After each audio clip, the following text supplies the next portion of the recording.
자, 오늘은 원래 가정의 달이라서 조금 가벼운 주제의 설교를 해야 되는데, 주기도문의 마지막까지의 기도문을 다 끝내야지만 또 다른 주제를 들어갈 수 있기 때문에, 이 주기도문의 마지막 기도문인, 우리를 시험에 들지 말게 해달라는 이 기도와 다만 악에서 구하옵소서라는 이 기도 제목을 가지고 우리 함께 은혜를 나누고자 합니다. 조금 깊어요, 내용들이. 그래서 오늘 정신을 바짝 차리시고 또 메모하실 부분들은 메모하면서 오늘 하나님께서 이 주기도문의 이 얘기를 통해서 우리에게 들려주시고자 하시는 교훈들을 함께 공감할 수 있었으면 좋겠습니다. 여러분, 시험이라는 게 뭘까요? 시험에 들지 말게 하옵소서. 우리 아마 성주라든가 우리 준호나 이런 아이들은 상당히 지금 알레르기 반응을 보일 게 바로 이 시험인데요. 시험이라는 단어가 성경에 굉장히 많이 나오죠. 먼저 이 얘기가 이 시험이라는 단어를 헬라어로는 페이라스모스라고 합니다. 그리고 히브리어로는 나사라고 하거든요. 나사. 그래서 이 단어가 성경에 수도 없이 쓰이는데요. 근데 이 한 가지 의미로만 쓰이지 않았다는 거예요. 그래서 잘못하면 헷갈려요. 여러분, 하나님이 우리를 시험하십니까? 네? 시험하십니까? 야고보서 1장 13절 14절에 보면 하나님은 절대 악에게 시험을 받지도 않고 우리를 시험하지도 않는 분이라고 분명히 이야기했어요. 그죠? 분명히 이야기했습니다. 근데 창세기 22장 1절에 보면 이 이야기와 정반대의 이야기가 나옵니다. 하나님은 아브라함을 어떻게 했다? 시험하사 그를 부르시되 하면서 아브라함을 불러요. 그 다음에 모리아 산으로 가서 어떻게 알아? 네 아들, 네 사랑하는 독자를 어떻게 알아? 번제로 바치라는 이 시험을 하셨다 그럽니다. 분명히 하셨죠, 그죠? 근데 하지 않는다 그러는데 하셨어요. 근데 이 아브라함을 하나님이 시험하신 이유가 뭘까요? 이유가 뭘까요?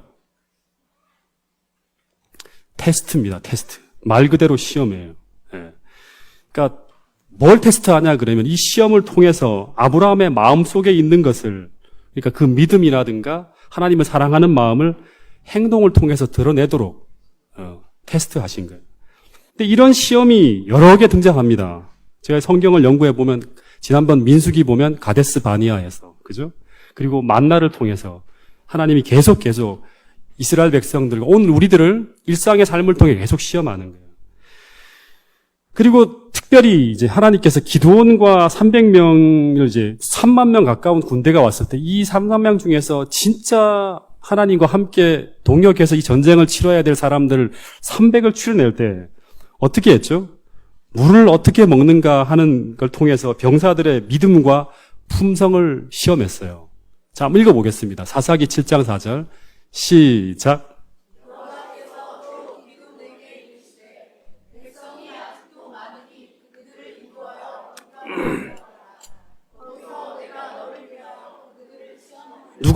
내가 어떻게 한다? 내가 그들을 어떻게 한다?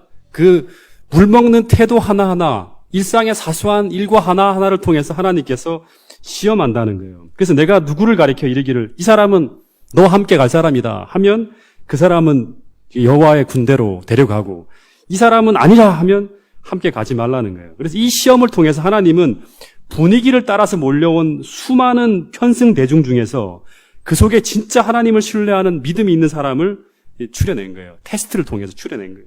그래서 이 시험을 우리는 테스트라고 하는데, 근데 이 주기도문의 기도 가운데 우리로 하여금 이 시험에 들지 말게 하옵소서 하는 이 기도를 하라는 걸까요? 하나님 우리를 시험하지 못하도록 내가 하나님께 기도하라는 걸까요? 아니죠. 이 시험은 아니에요. 이 시험은. 그러니까 우리가 구분을 해야 된다는 거예요. 그 또 하나의 시험이 있어요. 이 시험도 아니에요. 어떤 시험이 있냐 그러면, 자, 읽어보겠습니다. 야고보서 1장 2절 시작. 내 형제들아, 너희가 여러 가지 시험을 당하거든 온전히 기쁘게 여기라. 내 형제들아, 너희가 여러 가지 시험을 만나거든 어떻게 알아? 온전히 기쁘게 여기라. 어디서는 시험을 들지 말게 해달라고 깨어 기도하라고 막 그러시더니 여기서는 뭐라고요? 기쁘게 여기라는 거예요. 받아들이라는 거예요. 그리고 그 이어지는 본문을 쭉 보면 이 시험을 무슨 시험이라 하냐 그러면 믿음의 시련이랍니다. 믿음의 시련. 다시 말하면 이 시련을 지나가게 될 때 좀 우리가 불편하고 힘들더라도 낙심하지 말고 기쁘게 시험 속으로 들어가라는 거예요. 왜냐하면 이 본문을 쭉 읽어보면 이 믿음을 가지고 시험을 지나가게 될 때 그 시험은 우리에게 피해야 될 시험이 아니라 축복이 되어서 온전히 우리로 하여금 구비하고 조금도 부족함이 없는 성숙한 신앙인으로 우리를 변화시킨다는 거예요. 하나님은 이 믿음의 성숙을 만들어주는 도구로 뭘 사용한다? 이 시험을 사용한다는 거예요. 그래서 이런 시험을 우리는 뭐라 그러냐 그러면 시련이라 그래요. 시련. 안 나왔네요, 제가. 시련이라고 합니다. 시련. 그래서 인생의 시련이라 그래요. 그러니까 첫 번째는 테스트가 있고 두 번째는 시련이 있어요. 환란이라든가 이런 것들이 있죠. 그래서 이것도 주기도문의 기도 속에 들어가는 시험은 아닌 것 같습니다. 왜냐하면 이것은 피해야 하는 것이 아니라 우리에게 허락된 하나의 잔이에요. 그죠? 시련의 잔입니다. 믿음을 가지고 감당해야지만 이 고난을 통해서 포장해 주시는 그 하나님의 축복을 우리가 받을 수 있기 때문에 이 시험이 올 때마다 피해가라 하지 않고 어떻게 알아? 믿음을 가지고 그 시험을 지나가라는 거예요. 믿음을 가지고. 그러면 이것이 축복으로 변한다. 이것이 이제 두 번째 시험입니다. 그럼 이제 마지막 주기도문에 등장하는 이 시험은 어떤 시험일까요? 어떤 시험일까요? 아무도 모르세요? 쉽게 말하면 사람을 시험해서 어떻게 한다? 죄를 짓도록 유인하는 시험. 이걸 쉽게 두 글자로 표현하면 뭐다? 유혹입니다. 유혹.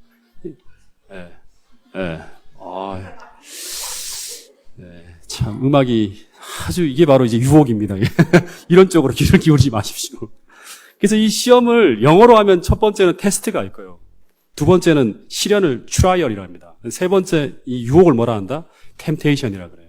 그러니까 세 번째 이 주기도문 속에 등장하는 우리가 절대로 들어가지 말고 그리고 그걸 꼭 교제하지도 말고 협상하지도 말고 만나지도 가능한 말도록 해달라고 기도해야 될 게 뭐냐 그러면 바로 이 유혹입니다. 아시겠습니까? 그래서 유혹이 이렇게 올 때 이제 그 뱀의 유혹이 올 때 창세기에 보면 그걸 만지지도 말라 그러잖아요. 그죠? 철저하게 피해야 되는 거예요. 선악과 근처는 가지도 말라고까지 말하는 거예요. 그리고 이 시험은 절대로 하나님으로부터 오는 게 아니에요. 그래서 야고보서에 말하면 하나님은 절대 악에게 시험을 받지도 않고 사람을 시험하지도 않는다 하는 것은 바로 이 유혹을 가지고 말하는 거예요. 그래서 이 유혹은 뭐 때문에 온다? 우리 인간의 욕심 때문에. 그래서 이 유혹에 들어가게 돼, 이 시험에 들어가게 되면 그 다음 반드시 그 결과가 뭔다? 시험에 들게 되면 죄를 짓게 되고 그리고 죄가 장성하면 사망을 낳는다. 여러분 그래서 하나님은 절대로 사람을 죄로 향하도록 유혹하지 않습니다. 심지어 예수님이 말씀하시기를 우리는 이 시험에 들지 말게 해달라고 기도할 뿐 아니라 마태복음 26장에서 뭐라 그러냐면 시험에 들지 않도록 항상 깨어 있어야 한다는 거예요. 기도하라고.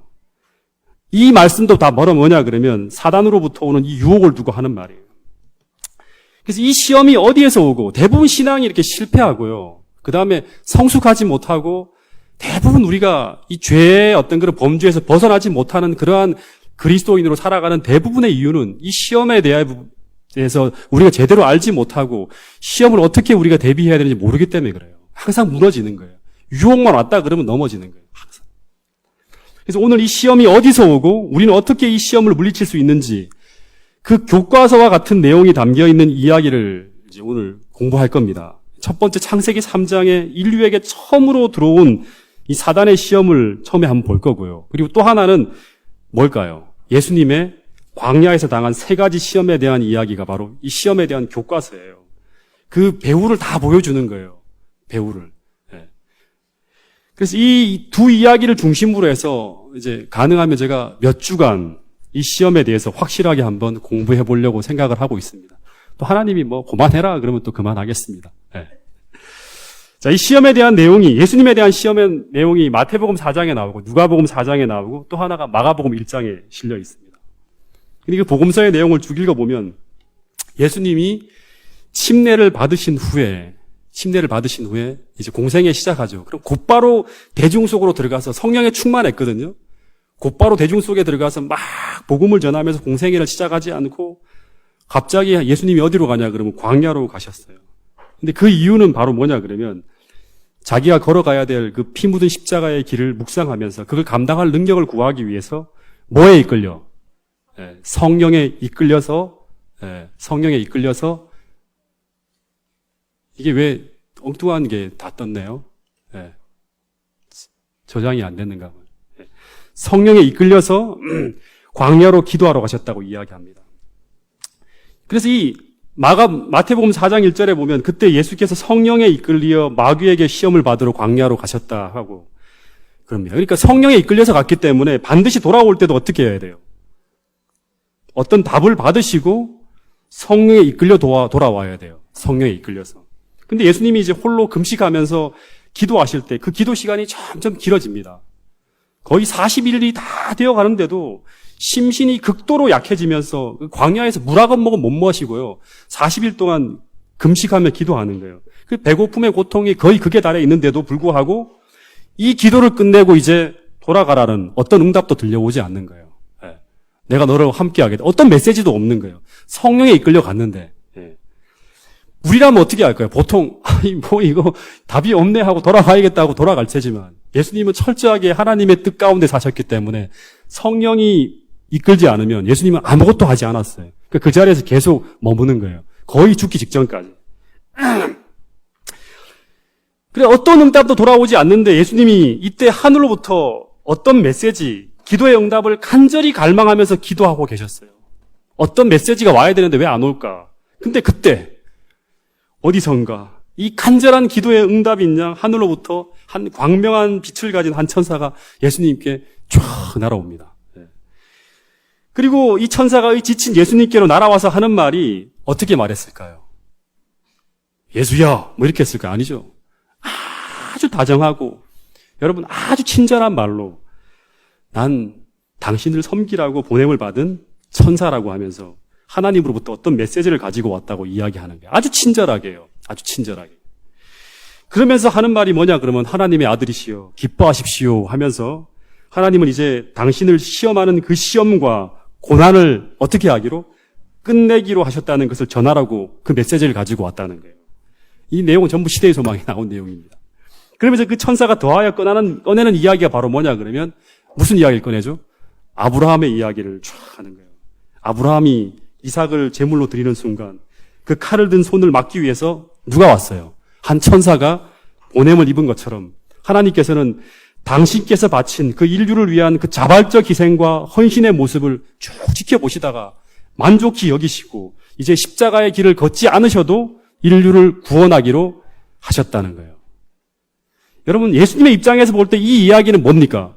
굿뉴스죠. 복음입니다. 복음. 그것도 뭐까지 인용해서? 성경의 예화까지 인용하면서 이 천사란 존재가 말을 하는 거예요. 제가 볼 땐 이 이야기는요, 예수님에게 정말 복음이에요. 그렇기 때문에 이 이야기가 정말 하나님로부터 온 메시지기를 예수님은 굉장히 바랬을 거예요. 예, 굉장히. 예. 여러분, 다시 얘기하지만, 악은 절대로 악한 모습으로 우리에게 다가오지 않습니다. 유혹은 절대 우리에게 악한 모습으로 다가오지 않아요. 전부 있는 모습 그대로가 아니라 전부 포장을 합니다. 어떻게 포장을 하냐 그러면 달콤하게. 그리고 친절하고 좋은 소식을 전하는 선한 모습으로 포장해서 우리에게 접근해요. 조금만 우리 친절하다 그러면 그 사람은 다 오케이야. 마음을 다 열습니다, 우리가. 그래서 우리 아이들이 유괴를 당하는 경우를 보면 전부 다 뭐예요? 아이스크림 하나에 유괴범에 끌려가잖아요. 분별력이 없는 사람들은 대부분 몇 마디의 말에 시험 속으로 끌려 들어가게 돼 있어요. 다 속게 됩니다. 그래서 이 사도 바울이 뭐라고 하냐 그러면 이것도 지금 안 나왔죠. 고린도후서 11장 14절.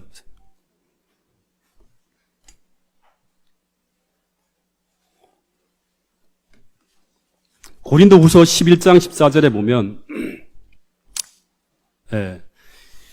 이것은 이상한 일이 아니라 사단도 자기를 뭐로 가장한다? 광명의 천사로 가장한다. 사단은 절대 흉악하고 악하고 더러운 모습으로 오지 않아요. 전부 다 마치 예수님에게 오는 것처럼 그런 모습으로 온다는 거예요. 여러분 창세기 3장 1절에 보면 처음 사단이 하와에게 나타났을 때 어떻게 나타났죠? 마찬가지였습니까? 사단이 하와를 유혹할 때 당시 세상에 존재하는 가장 달콤하고 가장 아름다운 모습으로 악을 포장해서 하와에게 접근했어요. 창세기 3장 1절에 보면 요 구조를 한번 읽어보겠습니다. 시작. 그런데 뱀은 여호와 하나님이 지으신 들짐승 중에 가장 강교하니라. 예, 뱀은 여호와 하나님이 지으신 들짐승 중에 가장 강교하다 그럽니다. 여러분, 사단은 처음 아담과 하와를 유혹하기 위해서 선택한 동물이 뭐다? 뱀이었는데요. 죄가 들어오기 전에 그 옛날 뱀이 어떤 모습이었는가 하면요. 지상에서 제일 아름다운 동물 중에 하나가 뱀이었다고 제가 말씀을 드렸어요. 그래서 이 간교한이라는 단어를 이제 히브리어로 보면 이게 알룸이라는 단어를 쓰는데요. 이 알룸이라는 단어는 원래는 이제 모세가 이제 이 알룸이라는 단어를 썼는데 번역하는 사람이 간교하다고 번역했지 실제 제가 번역한다면 이 간교하다고 번역하지 않았을 거예요. 잠언 12장 23절에 보면 적으세요, 이거. 하여튼 늦게 뜨니까. 잠언 12장 23절에 보면 어떤 말씀이 있냐 그러면 슬기로운 자는 지식을 감추어도 할 때 이 슬기로운 자라는 말이 바로 알룸이에요. 똑같은 단어를 쓰는 거예요. 그러니까 간교하다라고도 번역할 수 있고 되게 똑똑하니까 한편으로는 슬기로운 자, 지혜로운 자로도 번역할 수 있죠. 그래서 이 성경절은 뱀은 하나님께서 만드신 들짐승 중에 어떤 존재다? 가장 지혜로운 존재. 여러분, 성경에서 지혜는 아름다움이라는 말과 연동되어 나타날 때가 많습니다. 이 루스벨은 지혜로운 존재였죠. 세상에서 하나님이 창조한 존재 중에 제일 지혜로운 존재가 바로 누구냐 그러면 루스벨이었어요. 근데 이 루스벨이 화광극 사이를 왕래하면서 온갖 아름다운 보석으로 단장 한 장했다고 이 에스겔서에 보면 나옵니다. 죄가 들어오기 전에 이 지혜롭다, 슬기롭다는 말은 영광스럽다, 아름답다는 말과 같은 말이에요.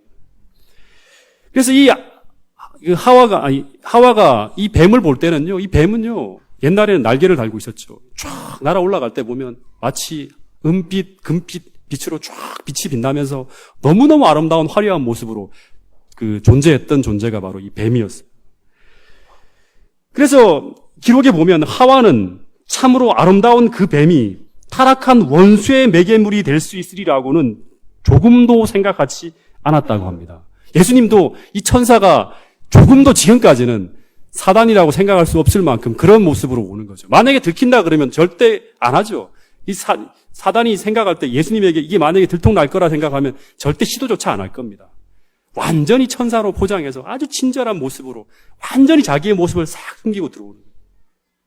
조금도 의심할 수 없을 만큼 가장 선한 모습으로 포장해서 사단은 하와에게 시험을 가지고 다가갔던 거예요. 한번 생각해 봅시다. 상상을 한번 해봅시다. 당시 가장 아름답고 매혹적인 동물이었던 그 뱀이 가장 화려한 모습으로 선악과를 탁 손에 들고 아주 맛있게 먹는 모습을 누가 보고 있는 거예요? 하와가 어떻게 봅니까? 넋을 잃고 쫙 쳐다보는 거예요. 마치 우리가 광고를 볼 때요. 이 제일 멋있는 남자 탤런트가 누굽니까? 우리 시대에는 장동건이었습니다. 이 장동건이라든가 요즘에 연예인 중에서는 누구죠? 김태희 같은 여자가 제일 이쁜가요? 네. 그런 연예인이 뭐를 들고 맥주를 탁 들고 아주 멋지고 아름답게 머리를 쫙 날리면서 시원하게 쫙 벌컥벌컥 마시면서 막 이렇게 하면 그 장면이 너무나 아름다워서 단박에 수많은 사람들이 이 맥주가 보암직도 하고 먹음직한 이미지로 탁 포장되는 순간 사람들이 어디로 갑니까? 당장 슈퍼마켓으로 막 달려가서 그걸 사려고 움직이잖아요. 똑같은 거예요. 옛날에 제가 그 대학 다닐 때 아주 유명한 지식인이 한 사람이 있었는데요. 그 사람이 여자분이에요. 강의가 끝나고 나면 탁 내려와서요. 그 대학 도서관 앞에 계단에서 어떻게 하냐 그러면 담배 한 까치를 탁 피워봅니다. 머리가 쫙 날리면서 그걸 탁 로맨틱하게 쫙 담배 연기를 뿜어내는 이 모습을 보면서 수많은 사람들이 저런 모습을 흉내내는 거예요. 그 계단 앞에 딱 가기만 하면 전부 다 뭐 합니까? 담배를 하나 피워보는 거예요.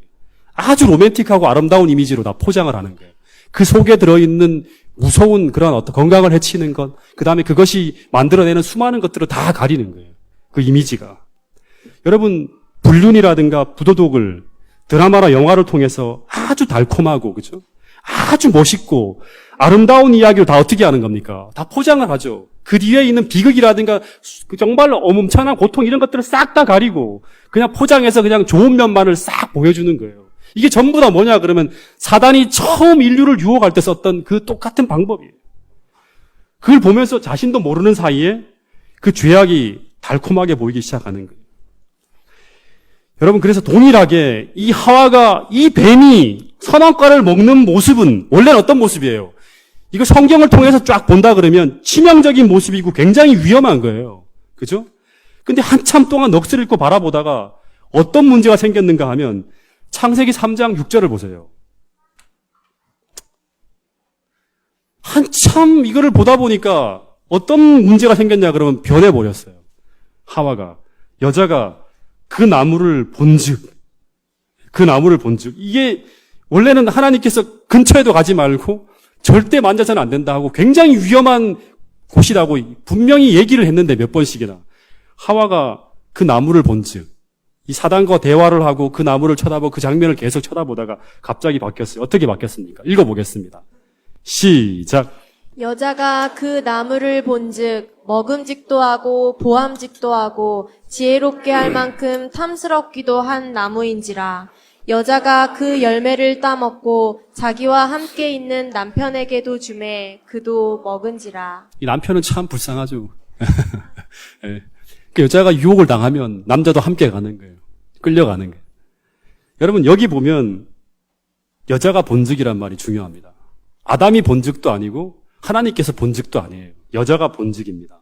하와가 보기에 이 나무의 열매가 갑자기 먹음직도 하고 보암직도 하고 지혜롭게 할 만큼 탐스럽게 보이는 거예요.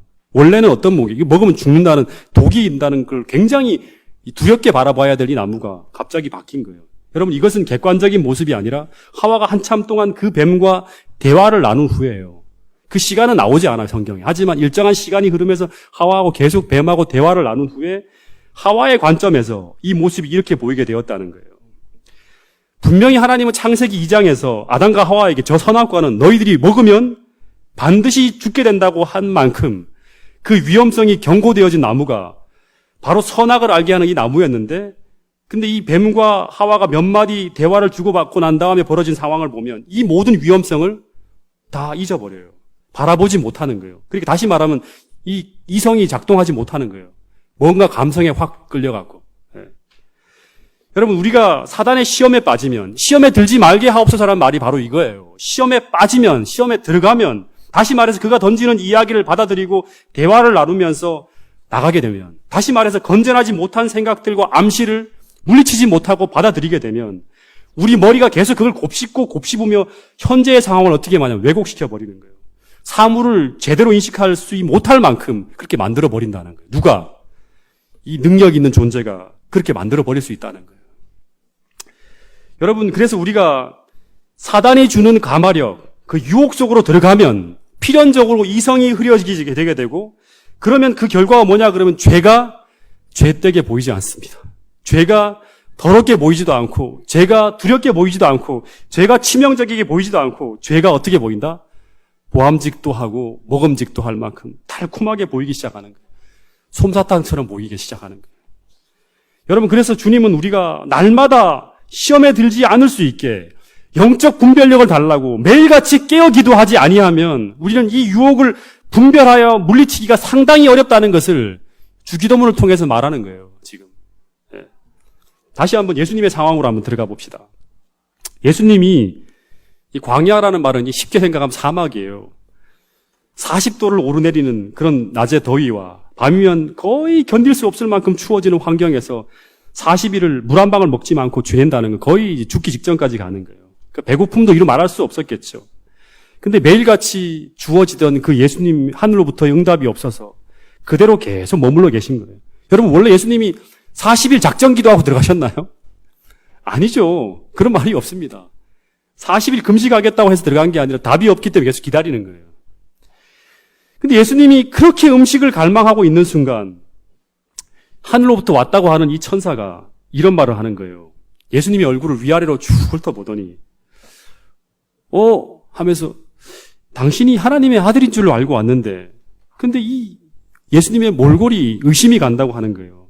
이 모습은 하나님의 아들로서의 모습이 아닌 것 같다고 이 모습은 저주받은 자의 모습 같다고 하는 거예요. 만약 내가 하나님이라면 내가 하나님의 아들이라면 하늘 아버지께서 절대로 너를 이 모양 이 꼴로 두지 않으실 거라고. 여러분 이 40일을 금식하신 예수님의 모습을 한번 상상해 보세요. 여러분 40일 금식한 사람 제가 거의 보지 못해요. 다들 40일 금식했다 하지만 실제로는 뭐 다른 거 다 먹습니다. 네, 뒤로. 네. 물먹고 뭐 다 먹어요. 이렇게 링거도 맞고 하면서. 40일을 진짜 금식한 사람은 제가 거의 본 적이 없습니다. 여기 우리 유미 왔나요? 40일 금식해서 살 수 있나요? 거의 못 살죠. 다 죽습니다. 예. 근데 예수님이 40일을 금식했다는 거는요, 예수님의 모습을 한번 상상해 보면요, 거의 아프리카에서 기아에 거의 죽기 직전 힘 하나도 없습니다. 물도 안 먹었죠. 광야에서. 더군다나 굉장히 추위와 더위를 견디시면서 에너지는 다 소진한 거예요. 거의 움직이지 못할 상태로 누워있어요. 마지막에 예수님 혼자 못 나옵니다. 누가 옵니까? 천사가 와서 도와줘서 음식을 먹고 회복을 하고 난 다음에 예수님이 돌아가는 거예요. 돌아가고 난 다음에도 침례 요한이 예수님의 얼굴을 보면서 40일 전하고 너무 다르기 때문에 예수님을 식별하지 못할 정도로 변해버렸어요. 그러니까 완전히 말기 암 환자 같은 모습. 거의 기력도 없고 완전히 죽기 직전 넘어 있는 거예요. 다시 말해서 지금 예수님의 모습은 너무나 상하고 망가진 흉측한 모습이었어요. 사단이 하는 말이 뭐냐 그러면 하나님의 아들 같지 않다고. 하나님이 이렇게 버려둘까 너를? 그러는 거예요. 그래서 하는 말이 뭐냐 그러면 하늘에서 반역이 일어났는데 자기 얘기를 하는 거예요.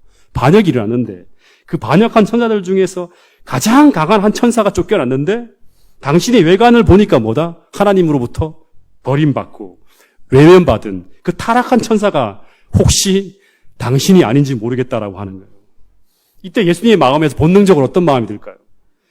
저라 그러면 난 절대 그런 존재가 아니라고. 스스로를 증명하고 싶은 강한 마음이 부릴 때 일어날 거예요. 내가 그런 몰골로 있는데 나한테 그런 말을 한다 그러면 난 절대 그렇지 않다고 말하고 싶을 거예요. 그래서 사단이 그런 마음이 일어나게끔 충동질을 한 후 다 분석을 했겠죠.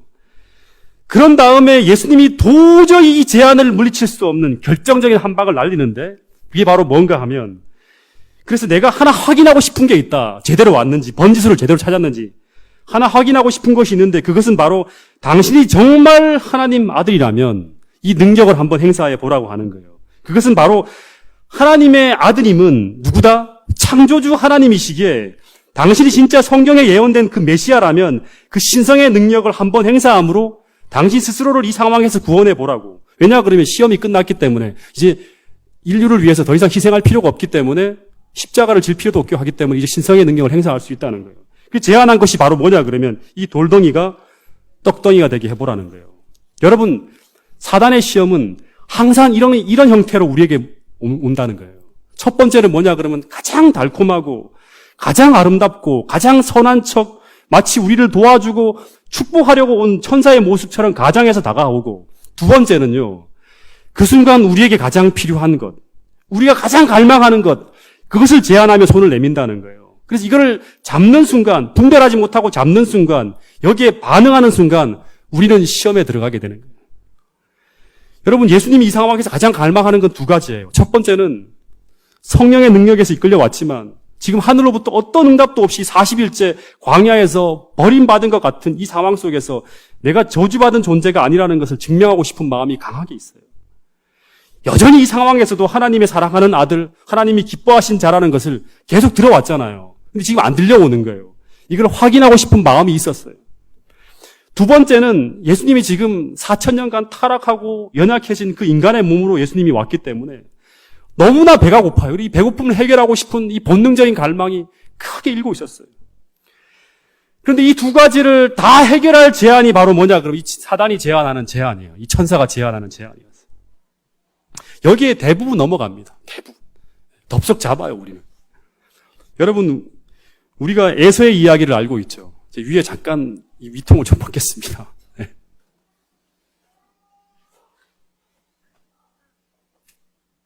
조금만 더 지나면 이제 반팔 입고 올라올 겁니다. 에서의 이야기를 알고 있죠. 에서가 하루 종일 뭐 합니까? 사냥을 하며 돌아다니다가 굉장히 배고픈 상황이 되었어요. 그래서 집으로 돌아가는데 줄곧 머릿속에 떠나지 않는 것이 뭐냐 그러면 에서가 제일 좋아하는 음식. 우리 준호가 제일 좋아하는 게 뭐 통닭입니까? 네. 제일 좋아하는 음식. 뭐예요? 에서가 제일 좋아하는 음식. 붉은 팥죽이에요. 팥죽.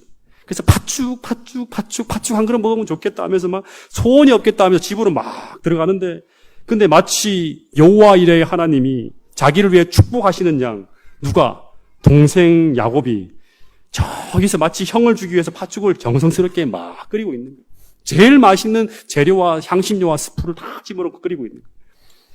그럼 이 에서가 이 동생을 보는 순간 동생이 얼마나 감사하고 얼마나 사랑스러웠겠어요. 여러분, 근데 이 야곱은 에서를 축복하기 위해서 그 자리에 서 있는 사람이 아니죠. 야곱은 어떤 사람이에요? 속이는 자. 지금 에서를 속이기 위해서, 에서를 어떻게 하기 위해서? 시험하기 위해서 그곳 길목을 지키고 있는 거예요. 다시 말하면 지금 에서에게 가장 소중한 것을 빼앗기 위해서. 똑같아요. 회심하기 전에 야곱의 모습은 이런 거였어요. 남의 가장 소중한 걸 자기가 빼앗으려고 하는 거예요. 그래서 그가 사냥을 하고 돌아올 무렵 그 시간 정확한 타이밍을 쟀겠죠. 그리고 제일 그때 보글보글 바글바글 막 향기가 일어나게끔 만들고, 그 다음에 제일 좋은 재료를 써갖고 완전히 유혹에서 완전히 넘어갈 수 있도록 만들기 위해서 팥죽을 막 끓이고 있었어요. 근데 그것도 모르고 이 에서가 허겁지겁 야곱에게 달려와서 팥죽 한 그릇을 요구를 합니다. 그랬더니 돌아온 말이 뭐죠? 너무나 친절하고 상냥하게, 너무나 친절하고, 아직까지는 안 뺏었으니까 너무 얼마나 배가 고프셨냐고, 하루 종일 사냥하시니라고 하면서 얼마든지 팥죽을 줄 수 있다고 하면서 팥죽 한 그릇을 뚝딱 내갖고 탁 앞에 갖다 바칩니다. 그랬더니 에서가 정말 고맙다고 하면서 너는 하나님이 내게 배고픔을 해결하기 위해서 보내신 뭐다? 천사다 하면서 팥죽을 탁 먹으려고 그러는 거예요. 한 숟갈 딱 먹으려고 하는 순간 갑자기 야곱이 에서의 숟가락을 탁 막으면서 하는 말이 뭡니까? 팥죽은 얼마든지 형에게 줄 수 있는데 딱 한 가지 조건이 있다. 그것이 뭐냐고 물었을 거예요. 얼마든지 주겠다고. 그랬더니 그것은 바로 당신에게 의미 없는, 당신에게 지금 이 순간 별로 중요하지도 않은, 이게 지금 하와에게 하는 얘기가 똑같이 사단이. 별로 중요하지도 않은, 그러나 언제나 마음에 부담처럼 느끼게 하는 이 팥죽 한 그릇에 비하면 정말 아무것도 아닌 그 장자의 명분을 내게 달라고. 그럼 이 팥죽은 한 그릇이 아니라 10그릇이라도 당신에게 주겠다는 거예요. 근데 이 에서가 어떻게 합니까? 그것을 두 번 생각도 하지 않고 내가 지금 죽게 되었는데 이 장자의 명분이 뭐냐고 하면서 그냥 덜쩍 넘겨줍니다. 왜냐하면 지금 이 상황에서는 에서에게는 장자의 명분보다 팥죽 한 그릇이 훨씬 더 크고 더 중요해 보이는 거예요. 야곱은 그렇게 에서에게서 그 상황이 보이도록 만든 거죠. 모든 상황들을. 여러분, 우리는 매일 매 순간 이런 형태의 시험을 우리는 만나고 있어요. 우리가 모르게 계속 만나고 있는 거예요. 여러분, 유혹은 항상 그 순간 우리에게 가장 필요한 것들, 우리가 가장 갈망하는 그것들을 발판으로 해서 우리에게 접근해 들어와요. 그거를 주고 이거를 받으려는 거예요. 예를 들면 돈이 굉장히 필요한데 지금 경제적으로 상황이 굉장히 궁핍한 환경에 처해 있는 거예요. 그런데 신앙을 포기하면 그 문제가 당장 해결될 것 같은 제안들. 내가 굉장히 외로운 처지에 있을 때 이성을 얻을 기회를 제공한다든가, 무엇인가 내가 무료하게 지낼 때 어떤 재미있는 어떤 것이 주어지는 것. 근데 언제나 이런 시험들은요, 거저 주어지는 것이 아니에요. 거저 주어지는 것이 아니라 처음에는 축복인 것처럼 보이지만 언제나 내게 어떤 것을 요구해요. 신앙적 손실이라든가 영원한 축복을 그 대가로 요구한다는 거예요. 지불할 것을 요구하는 거예요. 그 대가로 재미와 물질과 우리에게 필요한 것들을 주겠다고 제안하는 거예요. 하나님은 그렇지 않고 언제나 최고의 좋은 것을 기다리면 우리에게 주실 수 있는데, 그게 해결될 수 있는데, 우리는 너무나 간절하다 보니까 하나님이 주시는 것이 아니라 사단으로부터 오는 그것을 통해서 해결하려고 그러는 거예요. 그러다 보면 시험에 들어가는 거예요. 시험에 들어가게 되면 상상할 수 없는 어떤 어려운 일들이 벌어지는 거예요. 여러분, 대부분 우리는 이런 경험을 많이 합니다. 어떤 절박한 필요에 의해서 간절히 기도하는데 예수님이 광야에서의 시험처럼 마치 기도의 응답이 있냐? 그 필요를 채울 수 있는 어떤 것이 날아오는 거예요. 그러니까 여러분, 그게 주어진데 절박한 순간마다 그냥 덥석덥석 물으면 안 되겠죠. 근데 알고 보면 이건 하나님이 주시는 것이 아니라 사단이 던지는 또 하나의 시험이라는 거예요. 여러분, 기도하고 있다고 해도 당장의 필요에 급급하여 어떤 제안을 기도의 응답인 양 받아들여서는 안 된다는 거예요. 먼저는 그 제안이 하늘로부터 온 제안인지 아니면 당장의 필요를 채워줄지는 모르지만 내게 더 큰 고통과 더 큰 문제를 야기할 수 있는 무서운 시험이 아닌지를 꼭 분별해야 된다는 거예요. 여러분, 이런 분별력을 가질 수 있는 동작중앙교회 모든 성도들이 될 수 있기를 간절히 바라겠습니다. 근데 예수님이 이 제안을 듣는 순간 예수님이 어떻게 하죠? 떡덩이를 돌덩이로 만들어 보라 하는 제안이 왔어요. 근데 예수님이 이 제안을 탁 듣는 순간 바로 뭐를 기억했을까요? 뭐를 기억했죠? 예? 아니요, 그게 먼저 떠오르지 않았습니다. 첫 번째 떠오른 게 있어요. 먼저 뭐가 떠올랐냐 그러면 40일 전에 예수님에게 벌어진 그분의 인생의 아주 중요한 한 사건을 기억하셨어요. 여러분, 그러니까 굉장히 예민한 것이죠, 예수님이. 바로 40일 전에 어떤 일이 있었죠? 예수님이 침례를 받았어요. 그죠? 그때 하늘이 열리고 어떤 음성이 들려왔죠. 이는 바로 너가 내 하나님 내가 내 사랑하는 아들이다. 그리고 내가 진짜 기뻐하는 자라. 너는 버림받지 않았다. 너는 하나님의 아들이다. 이걸 이제 이런 음성을 들었어요. 그리고 그걸 지금 예수님이 기억하고 있겠죠. 여러분, 예수님이 사람으로 다 시험을 받는 거예요. 기억을 해내야 되는 거예요. 근데 지금 이 천사라는 존재가 상황이 이렇게 바뀌었다고, 지금 예수님의 상황이 이렇게 바뀌었다고 40일 전에 그 음성이 하고 다른 음성을 얘기하는 거예요. 내가 만일 하나님의 아들이거든. 불과 40일 전에 들렸던 그 하나님의 말씀을 모조리 의심하게 만드는 그런 말을 하고 있는 거예요. 여러분, 시험의 패턴은 똑같아요. 처음에 사단이 아담과 하와를 미혹할 때도 무슨 말을 했는가 하면 분명히 예수님이 창세기 2장에서 아담과 하와에게 동산 중앙의 실과는 먹지도 말라. 먹으면 반드시 죽는다고 했는데 사단은 하나님이 정말 먹지 말라고 했어. 너 잘못 들은 게 아니야. 하면서 얘기하기 시작하면서 결코 죽지 않는다고. 불과 얼마 전이죠. 그죠?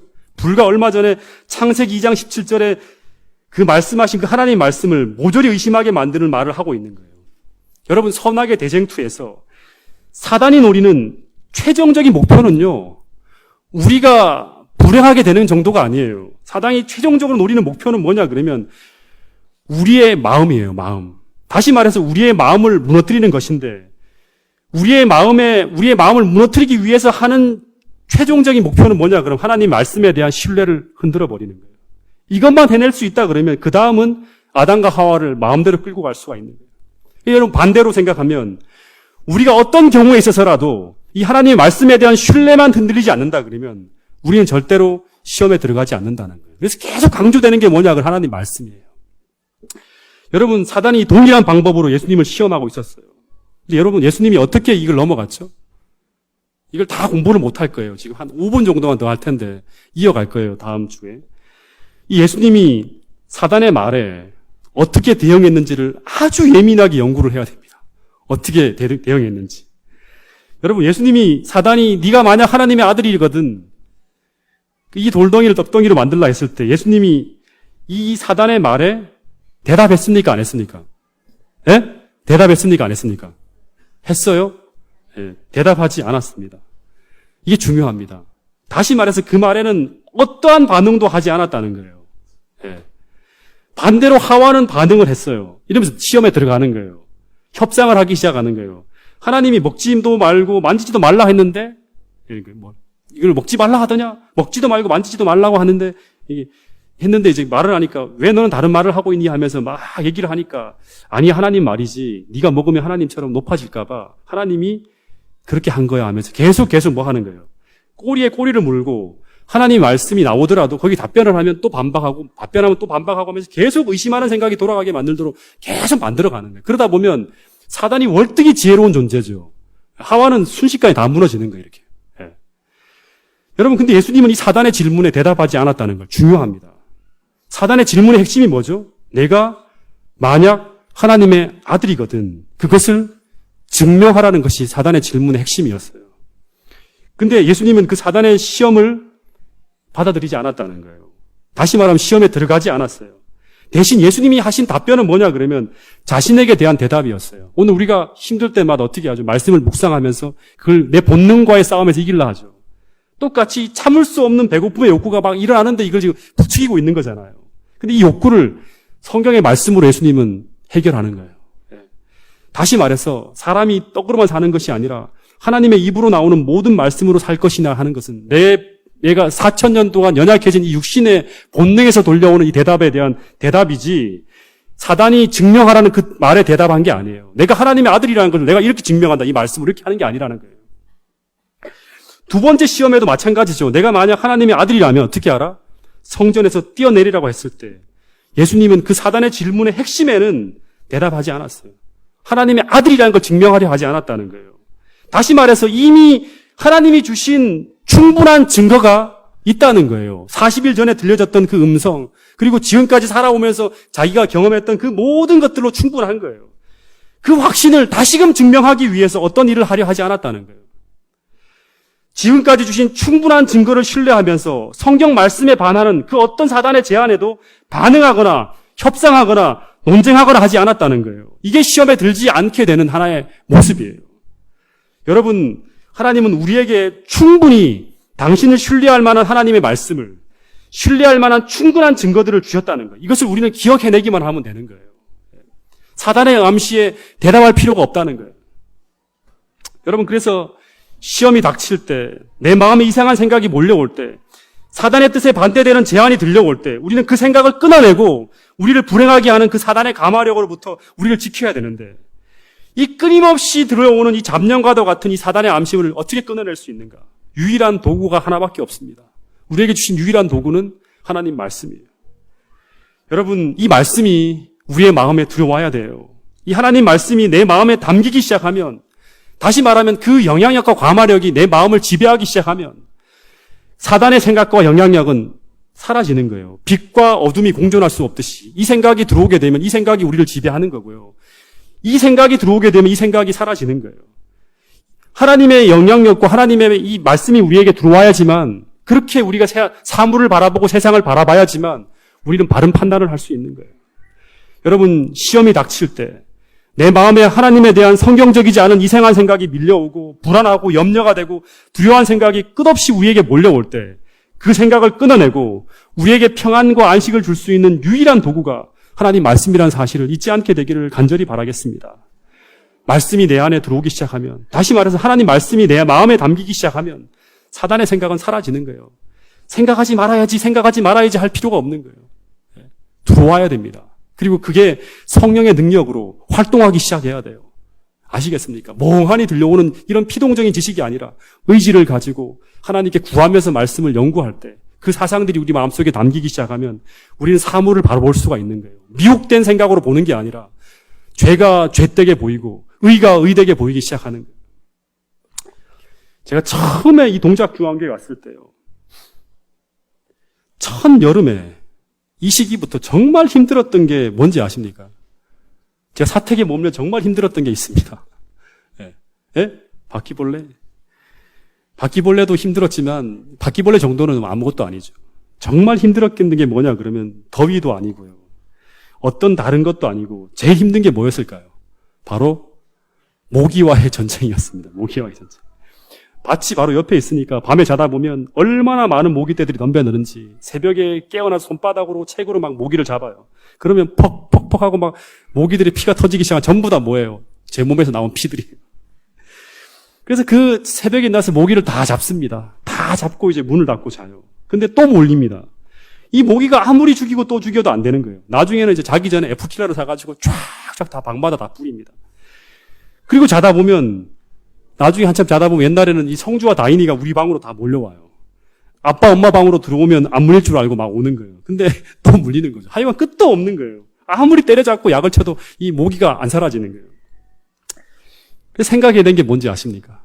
그게 아마 그 다음에 아마 산 것 같아요. 그 다음에 나중에 이렇게 사택에서 교회 지나가다 보니까 우리 집에 수연이가 왔는데 수연이 방에 보니까 이 모기장이 탁 쳐져 있는 거예요. 저 생각을 왜 못했지 하면서 그 다음날 바로 이마트에 가서 모기장 3개를 탁 사가지고 왔어요. 사다가 성주방, 그다음 다인이 방, 그다음에 우리 방에 쫙 쳤어요. 그랬더니 밤새 그 모기장이 쳐 있을 동안은 모기들이 이 모기장 밖에서 계속 피맛을 다시면서 밤새 까불까불 하는데 들어오지는 못하는 거예요. 딱 쳐져 있어. 이 지긋지긋한 모기의 공세가 사라져갖고 평안하게 밤에 잘 수가 있었어요. 여러분, 이 지긋지긋한 잡념, 그죠? 두려움, 근심, 염려, 내 생활에 대한 온갖 염려들, 하나님으로부터 오지 않는 수많은 생각들이 지긋지긋한 이 사단의 암시와 영향력을 차단하는 이 차단막과 같은 것이 바로 뭐냐 그러면 하나님 말씀이에요. 다시 말하면 하나님 말씀의 과마력이 내 정신을 지배하지만 우리가 건전하게, 건강하게 신앙생활을 할 수 있는 거예요. 왔다 갔다 하지 않고 방황하지 않고 하나님이 원하시는 바른 방향으로 가는 거예요. 여러분, 이 말씀의 힘과 이 기운이 내 안에 들어와서 내 정신과 마음에 충만하면 사단은 그 모기가 모기장을 뚫고 들어올 수 없듯이 모기장을 뚫고 들어와서 나를 유혹할 수 없다는 거예요.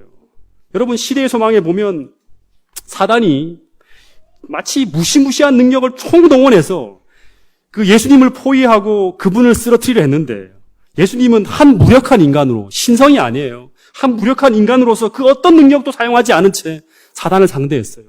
근데 쓰러지지 않았다는 거예요. 이 굉장히 중요한 사실입니다. 근데 그 무기가 무엇이었다? 예수님은 신성을 사용해서 사단을 상대하지 않았어요. 그 무기가 무엇냐 그러면 우리와 똑같은 한 무력한 인간으로서 사단과 격돌해서 이기셨는데 그분이 사용하신 무기는 오늘 우리가 쓰는 것과 똑같은 거예요. 오직 하나, 뭡니까? 하나님 말씀을 기억해냈다는 거예요. 다시 말하면 거기서 성경책을 들고 가서 예수님이 두루마리 책이 없잖아요. 그 당시에는. 이거 들고 갈 수 있습니까? 재림연수원에 가는 것처럼 포켓 성경 들고 들어갑니까? 두루마리 책은 회당에만 있는 거예요. 예수님은 다 암기한 거예요. 머릿속으로. 근데 그분이 이렇게 적재적소의 말씀을 사용해서 사단을 물릴 수 있었던 이유를 시대의 소망은 이야기하고 있는데 그것은 하나님께서 하나님 말씀을 기적처럼 넣어주셔서 예수님이 그 말씀을 사용한 것이 아니라 다시 말하면 예수님이 천재로 태어났기 때문에 그렇게 한 게 아니라 그분도 평범한 우리처럼 매일매일 말씀을 읽고 암송하고 연구했기 때문에 그 말씀의 충만함을 유지해서 그 사단을 그 순간 상대하여 이길 수 있었다는 거예요. 여러분, 예수님이 우리의 모본입니다. 여러분, 우리와 똑같은 인간으로 이 땅에 오셨어요. 그래서 이 사복음서를 통해서 여러 가지 우리에게 교훈을 주지만 우리에게 주시는 제일 중요한 교훈이 뭐냐 그러면 우리가 예수님처럼 성경을 연구하고 예수님처럼 기도한다면 우리 예수님처럼 승리할 수 있다는 게 이게 가장 중요한 교훈입니다. 그래서 우리가 시험을 견디지 못하고 이따금 유혹에 저항하지 못하는 거 자꾸 쓰러지고 자꾸 우울해지고 자꾸 무력해지고 자꾸 넘어지는 이유는 시험에 들어가는 순간 우리의 마음이 예수님처럼 하나님 말씀을 기억해내지 못하고 있기 때문이라는 거예요. 여러분, 다시 말해서 우리의 마음에 하나님 말씀이 묻어지고 하나님 말씀이 부족해지면 우리는 절대 사단을 이길 수가 없습니다. 여러분, 주기도문의 이 기도는 우리를 시험에 들지 말게 하옵소서라고 하는 이 기도는 우리가 시험을 만날 때마다 시험 속에 빠져들어가지 않기 위해서 하나님 말씀을 사모하고 연구해야 된다는 것을 이야기하고 있는 거예요. 여러분, 인생의 매뉴얼이자 우리의 행복한 삶을 살아갈 수 있는 정말 중요한 도구인 이 성경을 사랑하고 사모하는 동작중앙교회 모든 성도들이 될 수 있기를 간절히 바라면서 오늘 말씀을 줄이도록 하겠습니다.